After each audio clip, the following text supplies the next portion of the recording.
Good afternoon. So I'm going to do the Mintzberg Model demonstration about that. So like you can see on the right here, this is just a little example of what the Mintzberg Model actually is.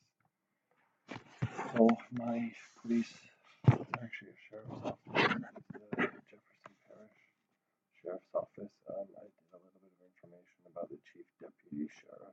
That's the highest person that I found that would be working at that specific office. So I just wrote down a couple of his responsibilities. So there's interpersonal roles, there's informational roles, and then there's decisional roles.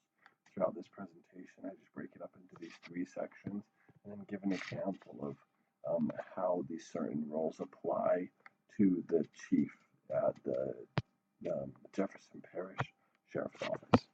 So, first of all, the interpersonal roles that a chief deputy sheriff at the JPSO are, he'll have to be a figurehead, a leader, and also a liaison. A good example of this is when the chief is required to do a type of press conference when an officer or somebody under his command does a kind of questionable act. He has to go and, in a way, kind of bargain his side of the police officer or of this specific sheriff. A good example that occurred recently was police brutality, where the actual chief deputy had to go and he released the webcam video, the body cam, and it turned out that it wasn't police brutality and that there was some negotiation that occurred before, and then the actual circumstances got out of hand and the police officer had to defend himself.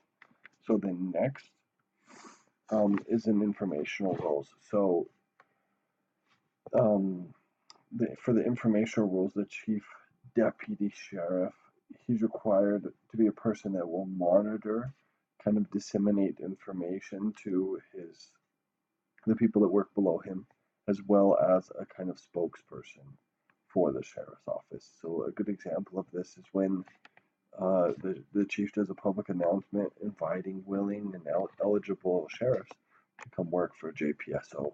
Or another one is the chief deputy being able to talk with his subordinates of maybe an issue that's occurring kind of popular around.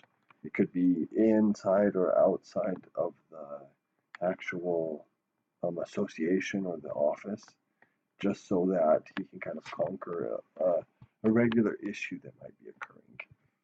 And then lastly, the decisional roles. So the decisional roles, the chief deputy sheriff of the JPSO is to be a type of entrepreneur, as well as a kind of disturbance handler, and then a resource allocator.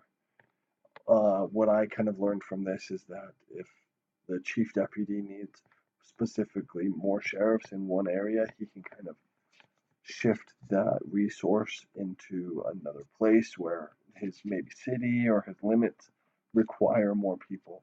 Or if he needs to maybe bargain with the mayor or the major, somebody who's his superior, to not have pay cuts or something similar to that, he is all but more willing and able to do that, so that he can put forth and put his sheriffs in first position. And then here's all my references. All of the pictures there was just one taken from Pinterest, as well as the rest that just came from the JPSO website. I hope you enjoyed my presentation and have a nice time.